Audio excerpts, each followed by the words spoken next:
Voy a compartir sobre el capítulo 2 de Hebreos, en los versículos 5 al 9. Solo esos pocos versículos los voy a leer.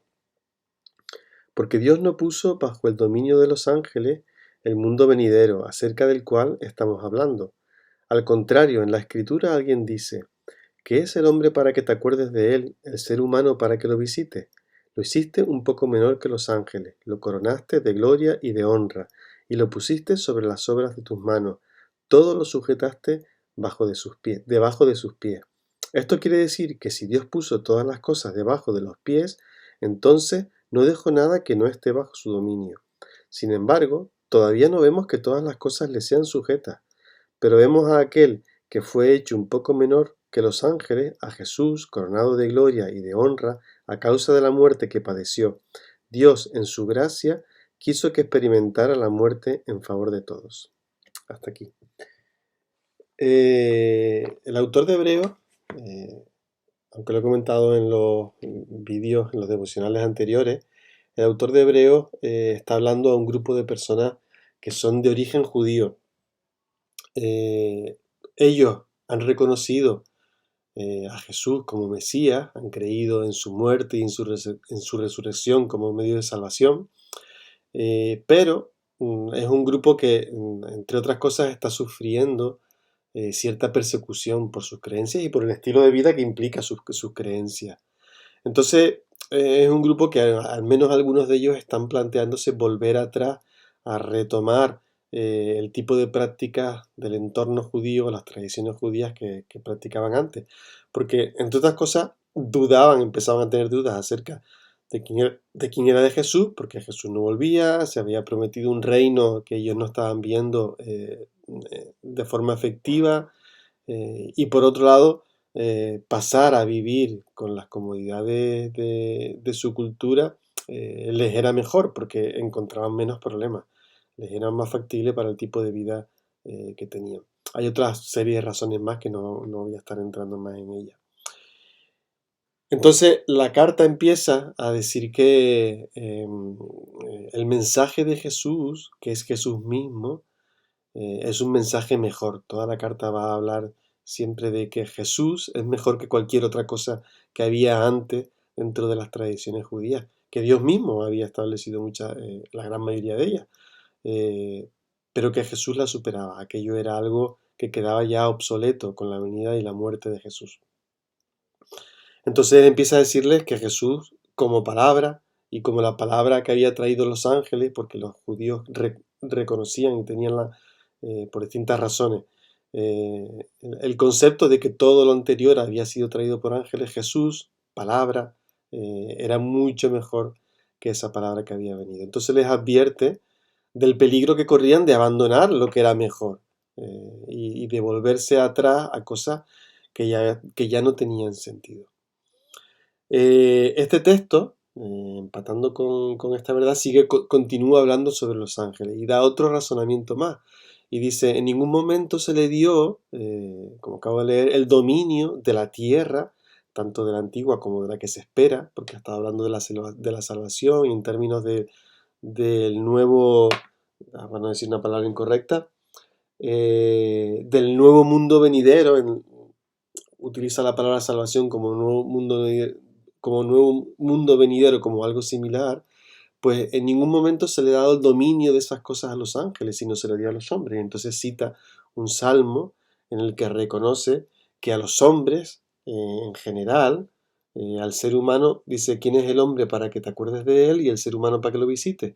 Lo hiciste un poco menor que los ángeles, lo coronaste de gloria y de honra, y lo pusiste sobre las obras de tus manos. Fue al hombre a quien se le dio ese dominio y no a los ángeles.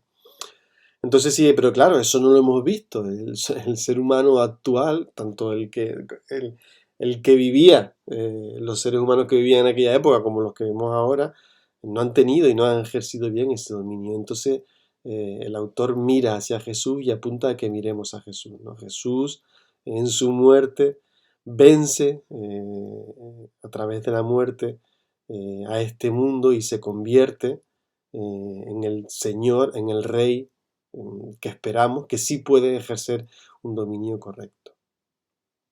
Eso es un poco el contexto en el que estamos hablando en este texto, hasta aquí. Y me gustaría simplemente dar tres ideas en las que podamos pensar acerca de nuestra vida. En primer lugar, el mundo venidero del que está hablando y la salvación de la que está hablando implica y significa que el rey y el soberano, a partir del momento en el que nosotros le aceptamos, lo va a ser siempre. Es decir, que la forma de vida que Dios plantea va a estar regida por un rey, por un soberano que va a ser Jesús. No sé hasta qué punto a veces pensamos en el cielo en un lugar en el que las circunstancias nos favorecen siempre, pero no tenemos tan en cuenta en el que vamos a estar en un lugar en el que vamos a vivir para un rey, en el que vamos a vivir para un soberano adecuado, bueno, que ha hecho todo lo posible para que todo sea lo bueno para nosotros, pero nuestra vida toda va a girar en torno a lo que ese rey quiere, a lo que Jesús, a lo que Cristo quiere. Si de alguna forma estamos pensando en ir a un reino en la que Cristo no cuenta para nada, deberíamos replantearnos hacia dónde queremos ir, porque eso es bueno, debería ser nuestro deseo, el querer vivir en ese reino precisamente porque es Jesús el que lo va a gobernar, porque es a su voluntad y a las cosas buenas que Él nos va a plantear para vivir, en donde vamos a invertir nuestro tiempo, nuestro esfuerzo, nuestro amor, nuestra pasión, todo lo que somos como seres humanos en comunidad viviendo para Él, ¿no? Es hacia ahí, hacia donde vamos y hacia lo que la Biblia nos plantea. En segundo lugar, el versículo 6 me ha hecho pensar en dos valores que tenemos, ¿no? ¿Qué importancia tiene el ser humano verdaderamente? Dice, citando el Salmo, ¿qué es el hombre para que te acuerdes de él y el ser humano para que lo visite? Esta pregunta se plantea también mucho en el libro de Job. Job, ante su dolor, se revuelve un poco y dice, ¿qué sentido tiene que me hayas creado, por ejemplo, en el capítulo 14? ¿O qué sentido tiene mi vida tan corta si al final voy a sufrir? Y hay una serie de preguntas que se plantean en el diálogo de, ¿te crees tan importante que Dios va a prestarte atención? Le dicen a veces sus amigos, ¿no? Y Job dice, no, más bien lucha entre esos dos conceptos, ¿no? Cree que sí, pero a su vez ve lo que está sufriendo en su vida y no sabe por qué le está pasando, etcétera, ¿no? ¿Hasta qué punto tenemos valor para Dios? Y giramos entre dos realidades. Una, nuestra realidad de nuestra miseria. Vivimos siempre apartados de Él, vivimos en constante intento de rebelión y por otro lado el esfuerzo que Dios hace para recuperar y para redimirnos y que lo hizo en la cruz, lo que nos da un valor enorme para nosotros.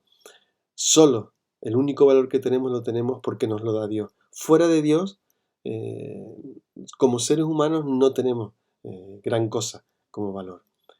Y es una pregunta que en realidad tiene una realidad práctica, porque nosotros continuamente buscamos obtener cierto valor como persona en otras cosas, ¿no?